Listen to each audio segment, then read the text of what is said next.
Praise the Lord. दिन की शुरुआत परमेश्वर के वचन के साथ मैं पास्टर राजकुमार एक बार फिर आप सब प्रिय भाई बहनों का इस प्रातःकालीन वचन मनन में स्वागत करता हूं। आज का दिन यहोवा ने बनाया है और हम इसमें आनंदित होंगे। एक बार अपने आप से बोलिए, आज मैं आनंदित होने जा रहा हूं, आनंदित होने जा रही हूं। मेरे लिए प्रभु कुछ ऐसा करेगा जिससे मेरे मुरझाए हुए चेहरे पर, मेरे उदास चेहरे पर खुशी प्रकट होगी। विश्वास कीजिए, प्रभु ऐसा करेगा। भजन संहिता 37 जब हम पढ़ते हैं, एक बहुत बड़ी एक परिस्थिति जहां पर धर्मी जब देखता है कुकर्मी बढ़ रहे हैं, कुटिल काम करने वाले फल रहे हैं, फूल रहे हैं, तो उसके मन में एक उदासी, उसके मन में एक प्रश्न, उसके मन में एक दुख, उसके मन में एक तकलीफ, पीड़ा प्रकट होती है। और शायद उसके साथ वाले लोग भी उसे कहने लगते हैं, देखो क्या फायदा है परमेश्वर पर भरोसा करने का। आप में से बहुत से लोगों ने ऐसा सुना होगा। इसी बात का उत्तर भजन संहिता 37 देती है। और भजन 73 को भी अगर आप इसके साथ पढ़ेंगे, आसाफ भी वहां पर यही बता रहा है। दाऊद क्या कहता है? दाऊद कहता है, कुकर्मियों के कारण मत कुढ़, कुटिल काम करने वालों के विषय में डाह ना कर। और जब इस बात को हम पढ़कर इस भजन में आगे बढ़ते हैं तो हम देख सकते हैं कि उसके शुरू के कुछ भागों में दाऊद ये कह रहा है, ये समझा रहा है कि परमेश्वर पर भरोसा किया जा सकता है। वो ट्रस्टवर्दी है, वो विश्वास योग्य है। संसार में सब कोई अगर भूल जाएं, धोखा दे दें, लेकिन परमेश्वर कभी धोखा नहीं देता। और उसके बाद जब 12 वचन से लेकर हम पढ़ते हैं 20 वचन तक, वहां पर एक खूबसूरत एक नरेटिव वहां पर दिया गया है दाऊद का। वो ये कहता है कि परमेश्वर आपकी परिस्थितियों से अनजान नहीं है। 13 वचन में लिखा है, परंतु प्रभु उन पर हंसेगा क्योंकि वो देखता है उसका दिन आने वाला है।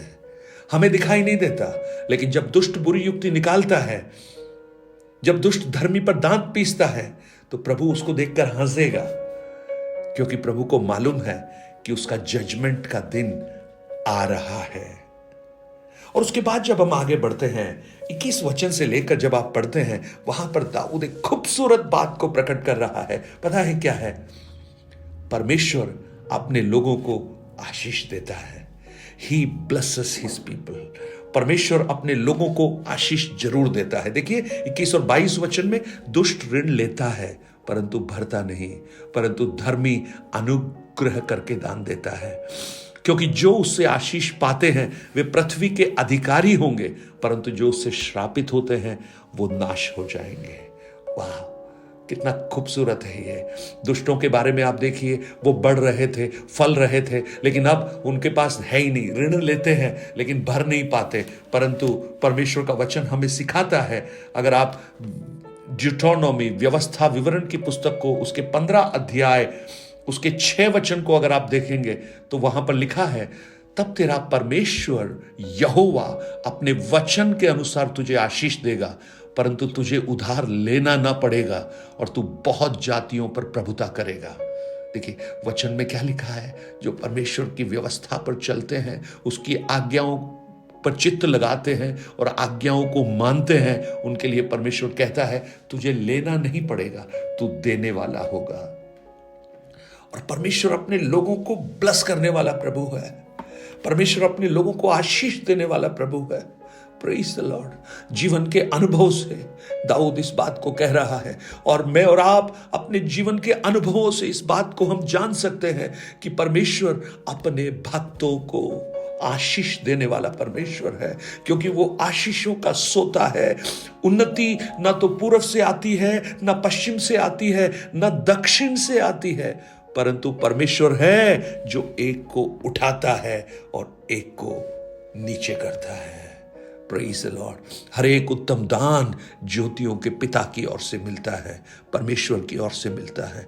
आज मैं और आप जब इस बात को देखते हैं कि संसार में क्या हो रहा है, उसे देखकर व्याकुल मत होइए, उसे देखकर कुड़िए मत। आप ये विश्वास कीजिए कि हमारा परमेश्वर विश्वास योग्य है, भरोसेमंद है, और वो अपने लोगों को आशीष देने वाला प्रभु है। अगर आप उस भजन में आगे जाएंगे, 32 वचन से लेकर जब आप पढ़ते हैं, वहां पर एक और खूबसूरत बात वहां पर लिखी है कि परमेश्वर दुष्टों का न्याय करेगा। 32 वचन 33 वचन में देखिए, दुष्ट धर्मी की ताक में रहता है और उसको मार डालने का यत्न करता है, यहोवा उसको उनके हाथ में न छोड़ेगा, और जब उसका विचार किया जाएगा तब वे उसे दोषी न ठहराएगा।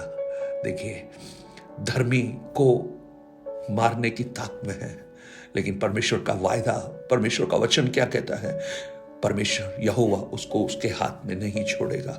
आपके जीवन में कितनी बार ऐसी परिस्थितियां आई होंगी और आपको लगता होगा आप बच गए, लेकिन मैं आपको कहूं, यह आपकी बुद्धि से या आपके किसी प्रयत्न से नहीं हुआ, परंतु परमेश्वर ने आपको अपने हाथों के तले संभाल कर रखा। हालेलुया।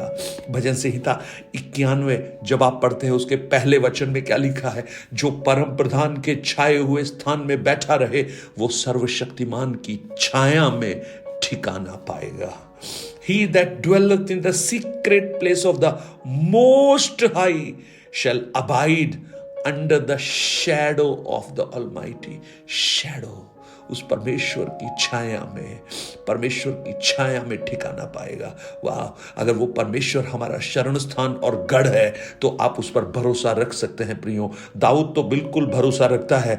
भजन 46 के 1 वचन को जब आप पढ़ते हैं, वो दाऊद कहता है, वहां पर भजनकार कहता है, परमेश्वर हमारा शरण स्थान और बल है, संकट में अति सहज से मिलने वाला सहायक है। इस कारण हमको कोई भय नहीं, चाहे पृथ्वी उलट जाए, पहाड़ समुद्र के बीच डाल दिए जाएं, कोई भय नहीं। हालेलुया। दाऊद क्या कहता है? मेरे निकट 1000, मेरे दाहिनी और 10,000 भी गिरे तो मैं नहीं डरूंगा, क्योंकि परमेश्वर मेरा गढ़ है। अगर आप रोमियो की पुस्तक 8 अध्याय को अगर आप देखेंगे तो वहां पर संत पौलुस भी ये कहने की कोशिश करता है। संत पौलुस उसके 8 अध्याय के 31 वचन में कहता है, यदि परमेश्वर हमारी ओर है तो हमारा विरोधी कौन हो सकता है? आज मुझे सुनने वाले मेरे प्रिय भाई बहन, कुकर्मियों के कारण मत कुड़िए। जो कुटिल चाल चलते हैं उनको देखकर आप अपने मन को खराब मत कीजिए। वो एक घास के समान है, कट जाएंगे, लेकिन जो परमेश्वर के मार्गों पर चलते हैं वो परमेश्वर पर विश्वास कर सकते हैं, वो परमेश्वर पर भरोसा कर सकते हैं, क्योंकि परमेश्वर उनके मार्गों को जानता है।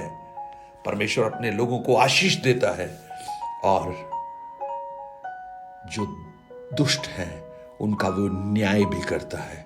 अगर ये विचार हमारे मन के अंदर कूट कूट कर भरा हो तो हम किसी को देखकर व्याकुल नहीं होंगे, किसी को देखकर हम कुड़कुड़ाएंगे नहीं, क्योंकि ये व्याकुलता और कुड़कुड़ाना पता है किस बात को प्रकट करती है? ये धीरे धीरे चिंता को प्रकट करती है, वरी पैदा करती है, और जहां वरी है वहां परमेश्वर पर विश्वास की कमी है।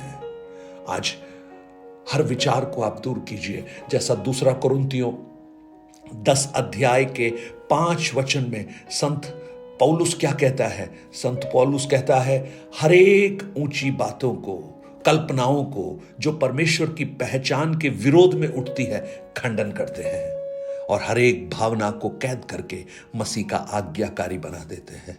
आज उस प्रभु पर विश्वास रखिए, उस प्रभु पर भरोसा रखिए। यहां तक चलाया है ना, आगे भी चलाएगा। धर्मियों की संतानों को भी वो आशीष देगा। आपके जीवन की हर परिस्थितियों में वो आपके साथ रहेगा। हालेलुया। वो आपको दुष्ट के वश में पड़ने नहीं देगा, लेकिन आपकी सुरक्षा बनकर आपको एक मजबूत किले में वो संभाल कर रखेगा। आइए उस परमेश्वर को हम धन्यवाद करें। धन्यवाद प्रभु, धन्यवाद स्वर्गीय पिता। आज हम फिर से आपके करीब आते हैं। जब हम वचनों के करीब आते हैं तो ये वचन आप ही तो हैं प्रभु। हम आपके करीब आ रहे हैं, और जब हम आपके करीब आते हैं आप हमारे करीब आ जाते हैं। आज इन वचनों को जब इस ऑडियो के माध्यम से मैं भेज रहा हूं, जहां भी ये पहुंचे, जिन भी व्यक्ति जीवनों के पास पहुंचे, उनके साथ आप खड़े हो जाएं प्रभु जी। आपकी आत्मा उनसे बात करना प्रारंभ करे, और वो हर एक विचारों को जो प्रभु इस प्रकार की घटनाक्रम से उत्पन्न होती हैं, कुड़ना और उनके बातों को देखकर वो मन में कुड़ाई करना, ये सब बंद कर दें और आप पर भरोसा करें, क्योंकि आप विश्वास योग्य हैं। आप आवश्यकताओं को पूरी करते हैं, आप सुरक्षा देते हैं, और आप पर भरोसा किया जा सकता है। धन्यवाद, आपने इस प्रार्थना को सुना। यीशु के नाम से मांगता हूं पिता, आमीन आमीन। God bless you. परमेश्वर आपको बहुत आयास से आशीष दे।